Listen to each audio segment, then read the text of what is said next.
Hi there, I am Greg the RV Carnivore, and it's been a while since I've made a long form video, so I thought now, why not go ahead and do one? I've got a nice day to hang out at the beach where I live when I'm not in the RV. So, without further ado, let's talk about some stuff that's been on my mind, and something that I'm sure may have relatable information to each of you. We're about 15 days out from the Hack Your Health 2024 convention in Austin, Texas, which is the absolute largest keto convention in the world, with some of the best speakers you could ever ask for in this space to be a part of. And you're going to get to meet a lot of people that are just like you and I.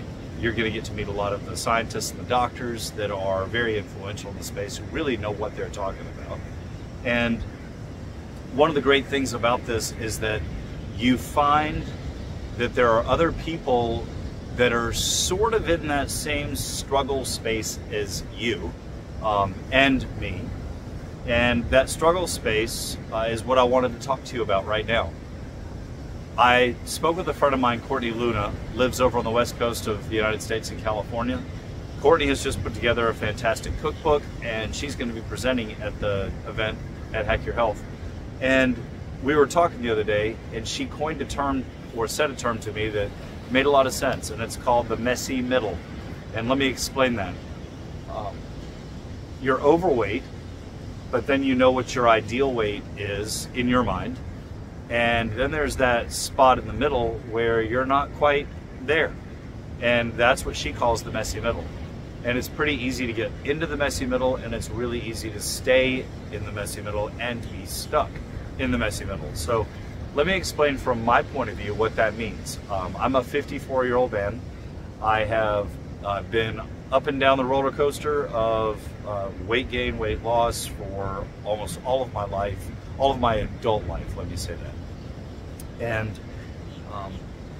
I guess the only way to speak to this is just to be completely truthful.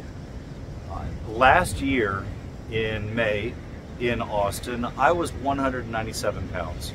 And I thought I felt pretty good. Now, I know that my ideal body weight is about 175, and with more muscle tone added, so maybe let's get up to 185. And I had done really well and had gotten myself to that 175. I was a marathon runner. I ran 25 miles a week at a minimum. I'd ride 100 miles a week on my bike. I swam, I windsurfed, I kayaked, I paddleboarded. I did it all. And then I had a stroke.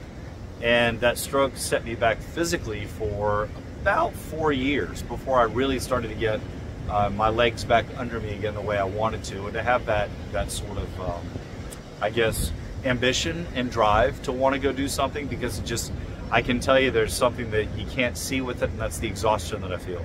So I can ride a bike, I can walk, I can jog-ish, run.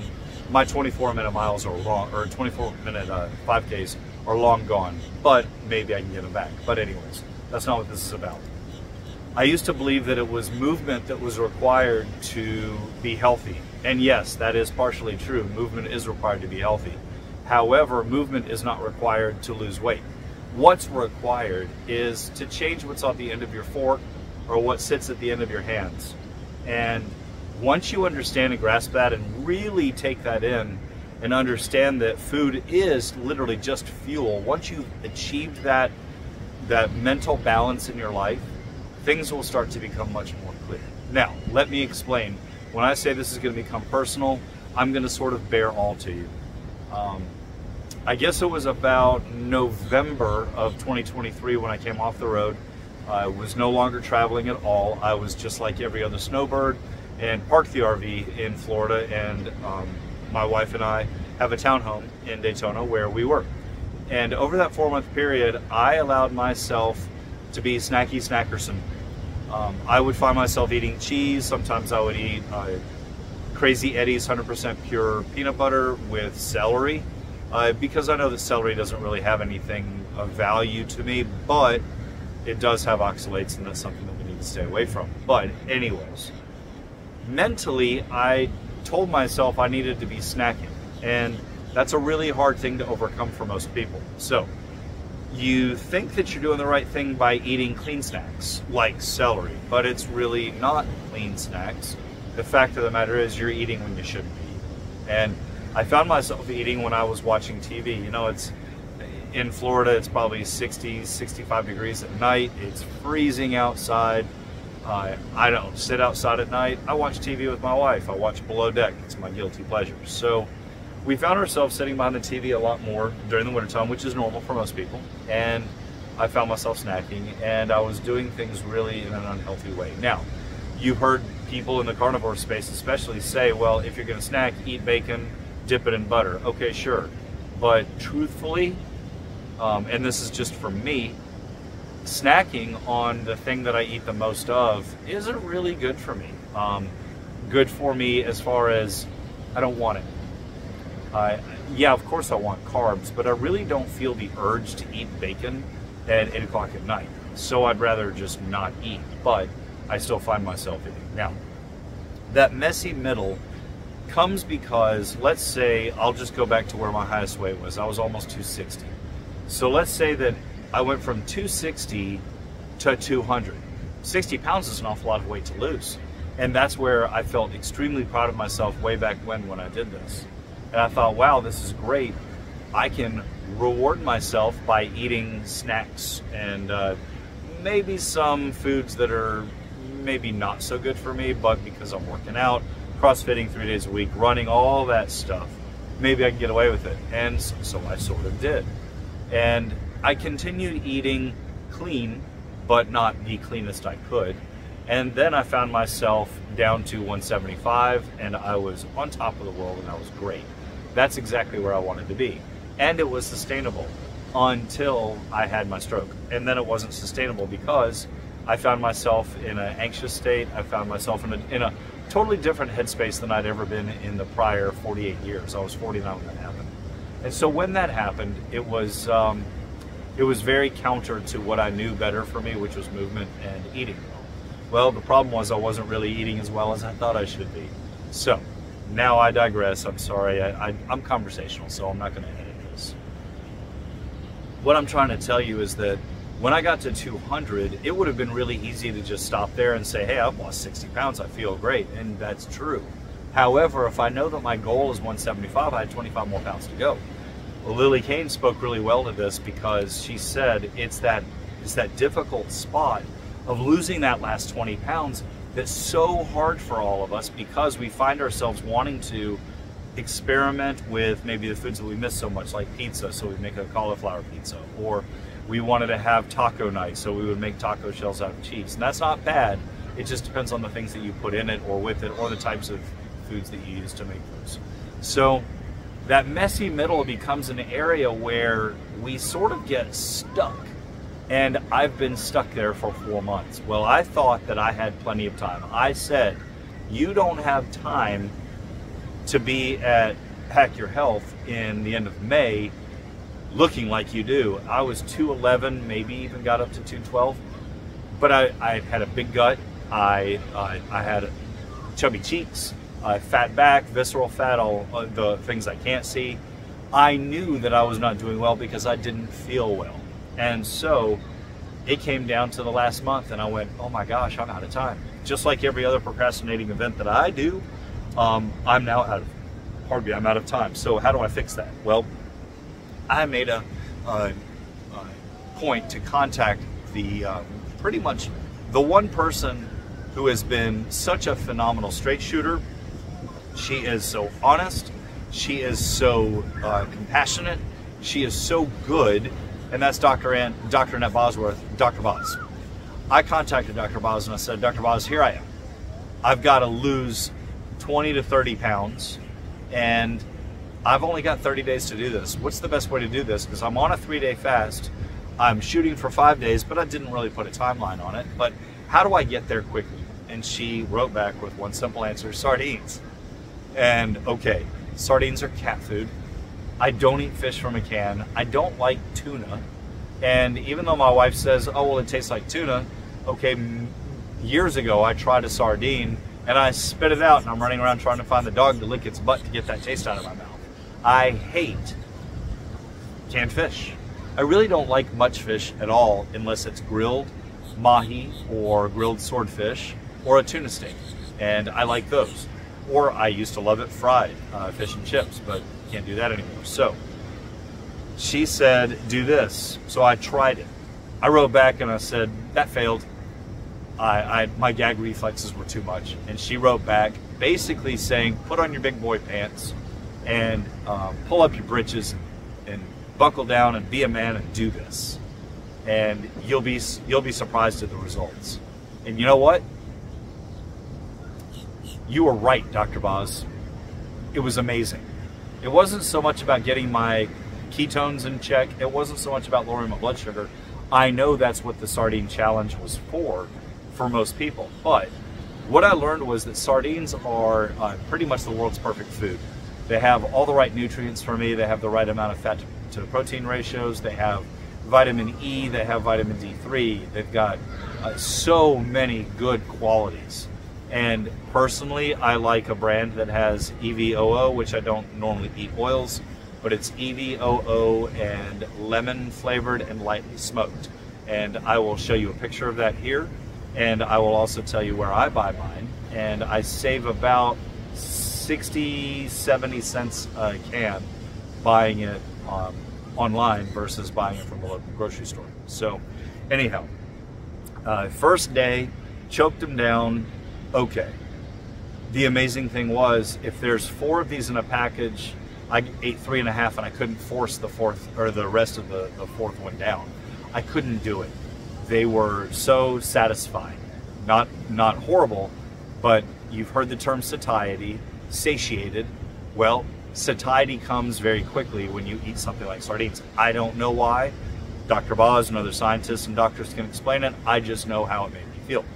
So I ate that, and I found myself not hungry at all for the rest of the evening. And I ate that at about 4 o'clock. So then I thought, well, okay, let's go to the next day and try it again. So I did it again. Now, mind you, this was day 5 after starting a fast on day 1. So I fasted day 1, day 2, day 3. Day 4, I had sardines, and I had an Equip Prime protein chocolate 3-ingredient shake because it's the cleanest of all the protein powders out there. Don't buy into the hype that you hear from other people. If it's got 3 ingredients in it, that's cleaner than probably every protein powder you've ever seen. So anyhow, between one shake and one thing of sardines, I'm less than 500, probably closer to like 300 calories for a day, which doesn't seem like a lot, and that's the point. I am on a timeline, remember? I have 30 days to get myself back down to a weight that I feel comfortable with, because how dare I step out of brisket looking like that? How dare I try to tell somebody you should eat this, not that, when I'm eating it? Shame on me. So I am exposing myself to let you know I have felt like a fraud because I've been telling everybody one thing, but then I find myself doing something else, and that's not healthy and that's not cool. And it showed for me.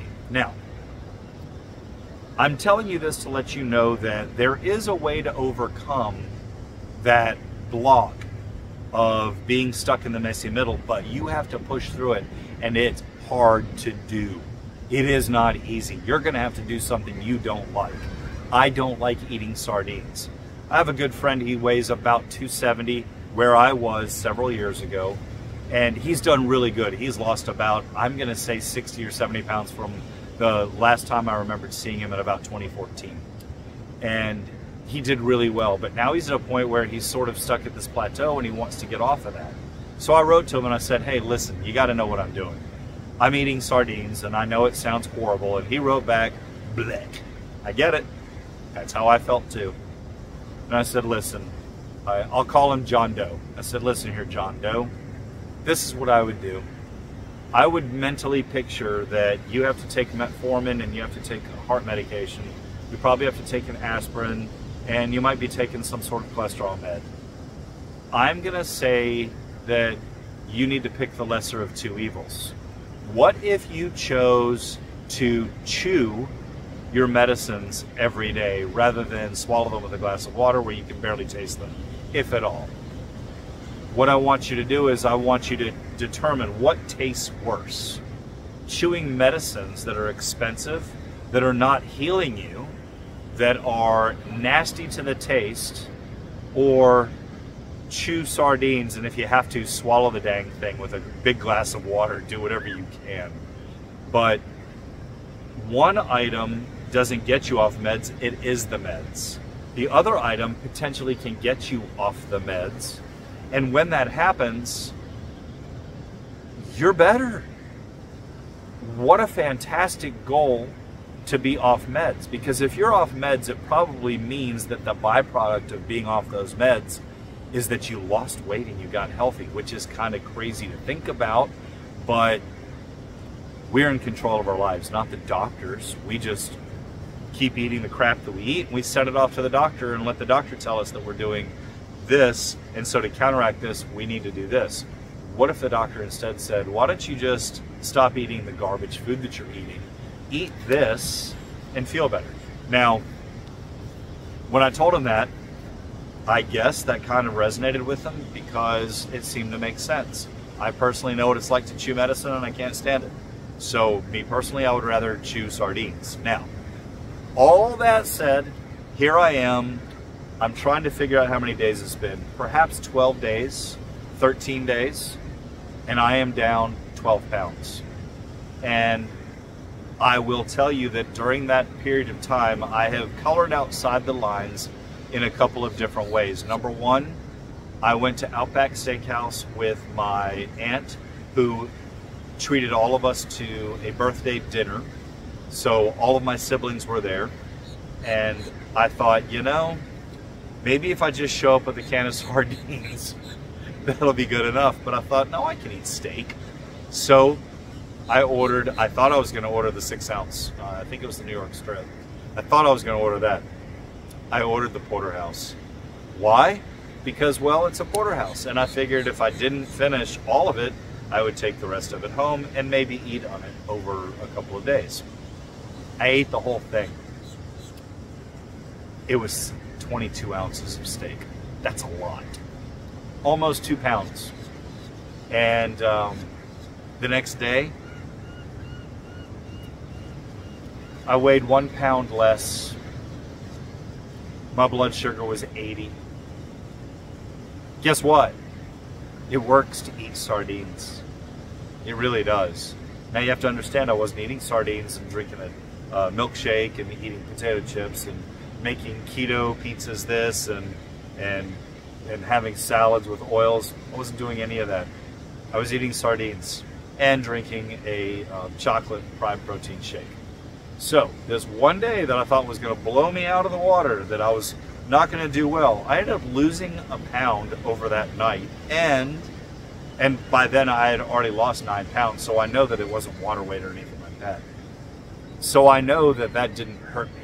Now, you might ask yourself, well, what does a doctor think is the right thing to eat? Well, we've all heard from people like Dr. Berry, Dr. Berg, that there are certain foods out there that doctors push on you that are not good for you, and it's a lie.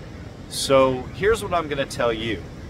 You are your own doctor. You are your own scientist. You are the professional in this space. Why?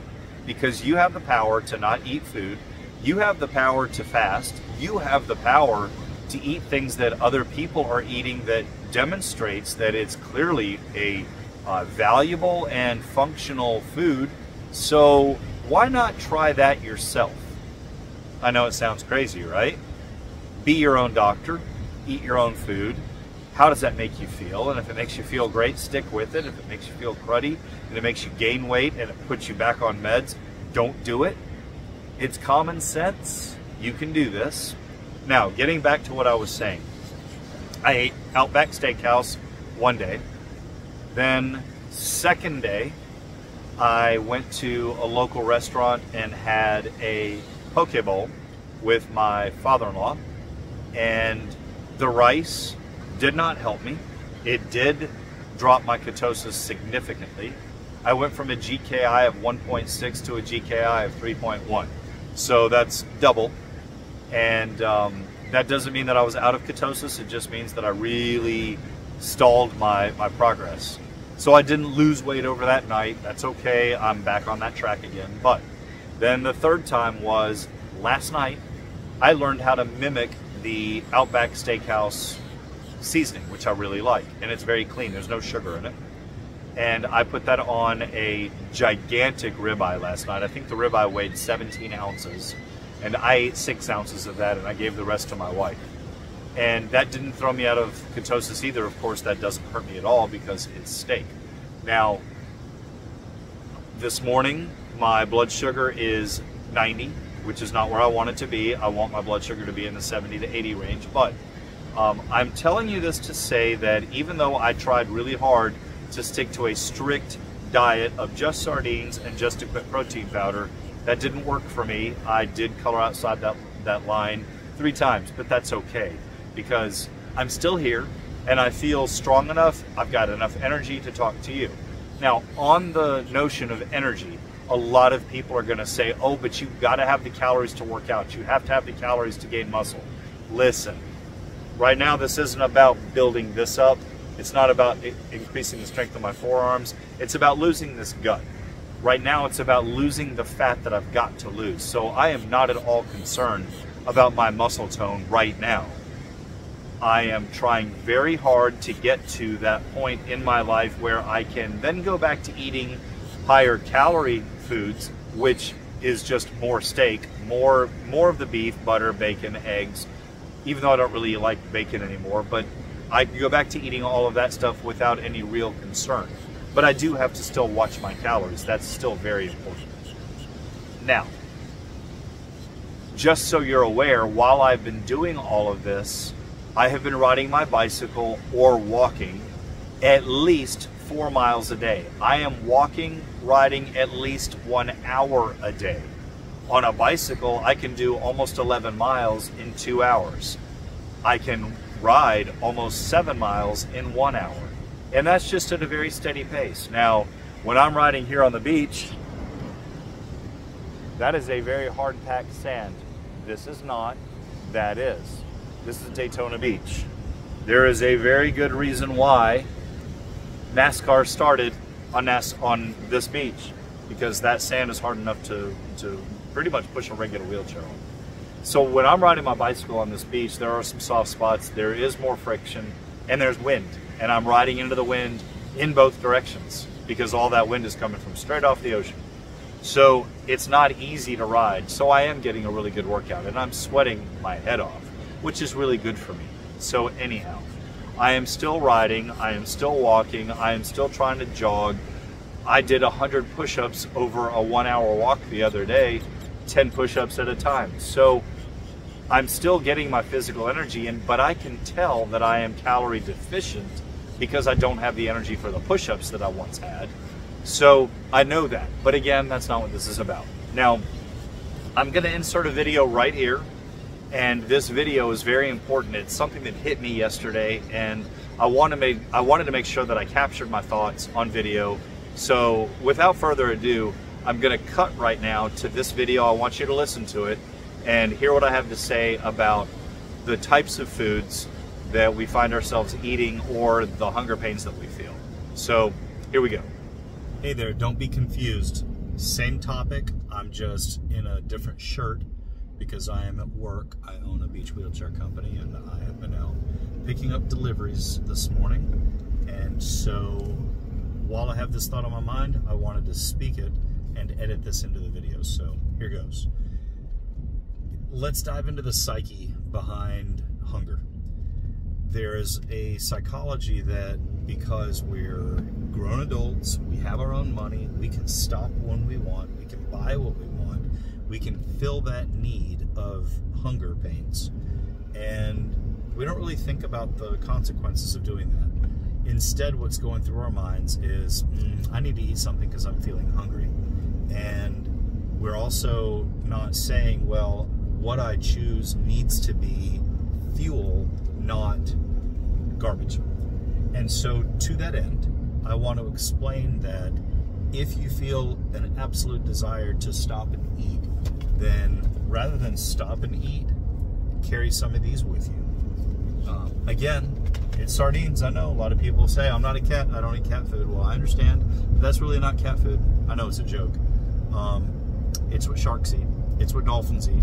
It is the #1 food in the seafood chain that is devoured by other sea animals. So there's that.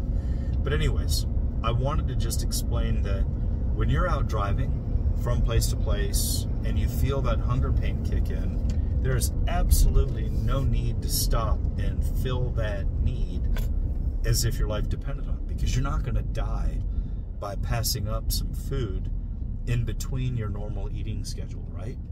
And it's a hard thing to do. Going back to the messy middle, this is kind of why we're stuck in that messy middle, because we say we want to be a particular goal weight, a particular waist size, we want to get rid of our visceral fat, whatever it is, we say that, but are we walking that walk? And it's not enough to just stop and eat something grilled rather than fried. It's more of intermittent fasting. It's more of just passing it up. You don't need it. You may think you need it, but that's where the psychology comes in. You have to start telling yourself what you need and don't need. And would you like to fill that hunger void? Sure you would. Do you need to fill that hunger void? Chances are you probably don't. And if you're going to stop, if you're going to make that fast food run, there's so few choices out there that are really good for you. And that's why I say you're better off keeping a can of these things in your vehicle or in your purse or your backpack or whatever you use. You're better off keeping those handy than to have any of these items at a fast food restaurant. And it's just how it is. So again, going back to speaking to the psychology of this, the psyche, that feeling that we have, that urge to fill the hunger void, you just have to push through that, and you will. So drink more water, drink a lot of water, drink electrolytes. So back to our normally scheduled programming.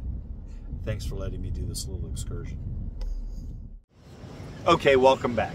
So what I'm trying to explain is that when you're hungry, it doesn't mean you have to eat. It just doesn't. Sometimes your car's dirty and you don't rush right out to wash it. Now, I'm not saying that if you didn't just finish detailing your car, just finish spending a couple $100s to have it detailed, that a bird poops on it and you're over there wiping it off. Yes, do that. What I'm saying is that you drive your car and you don't go to the car wash every single day. I mean, if you do, you got a problem. I'm kidding. What I'm saying is that practically speaking, we don't go and wash our car every single day just because we drove it. We also don't have to eat every single day just because we're hungry. If you're not where you wish to be, which is your ideal goal weight, and I'm not talking 5 pounds over your ideal goal weight, I'm talking about meet your goal. If you're not there, you can't afford to feed your hunger. It's that simple.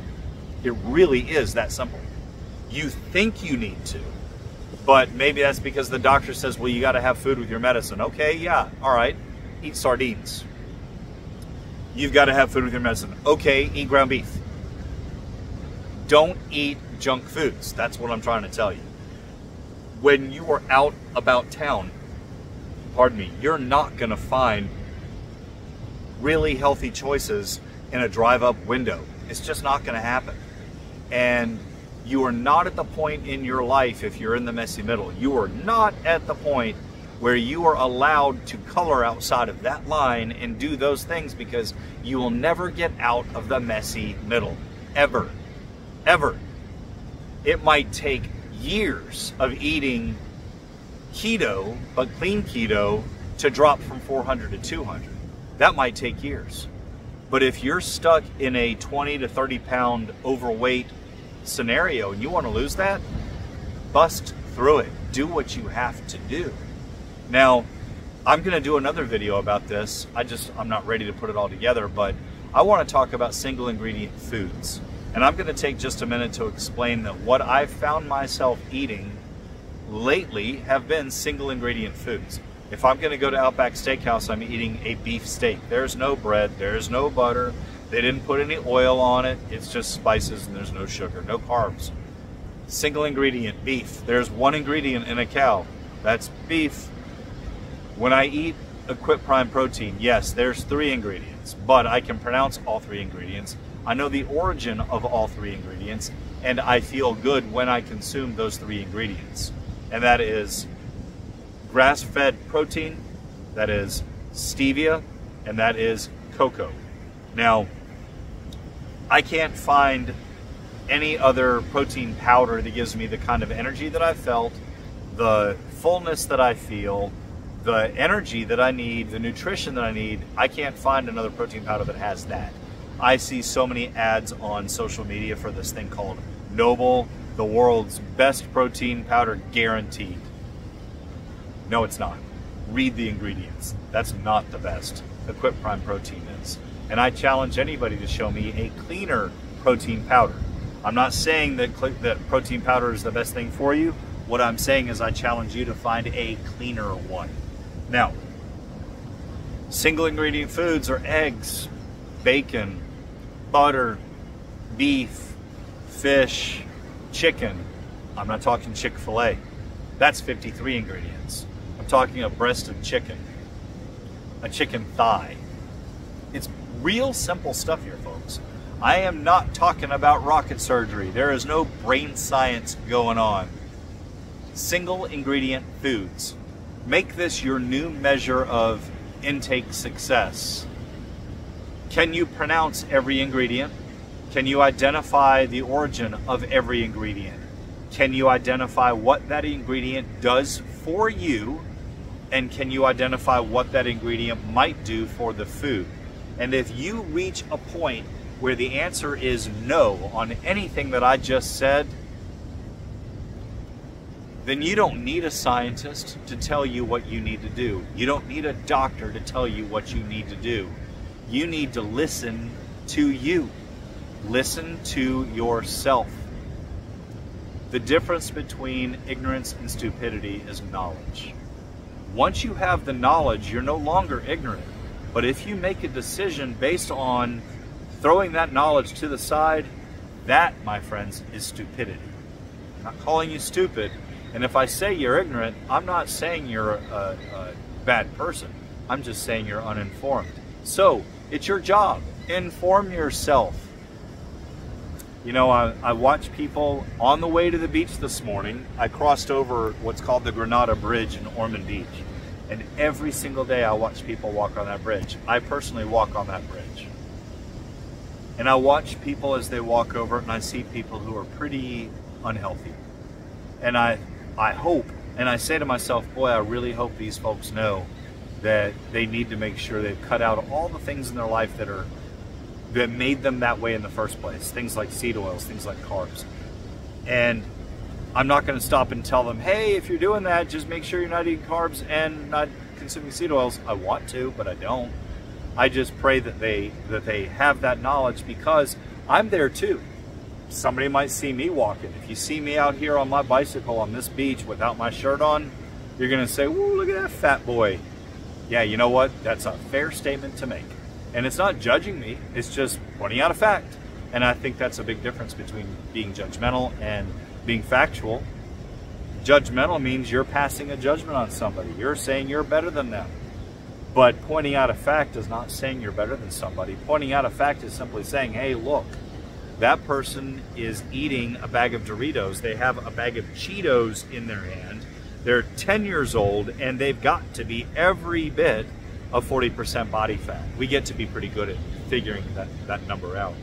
And you say to yourself, you know, there is a better way. And boy, so much do I want to go to those parents and say, don't do that to your kids, but I can't.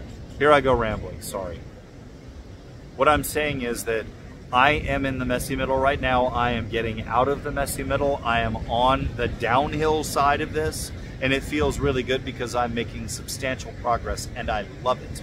And by the time you see me in Austin, Texas, if you're going to be there, and I really hope you are, by the time you see me, I'm going to show you the picture of what I looked like before to what I looked like that day, so that I can prove to you what I'm talking about.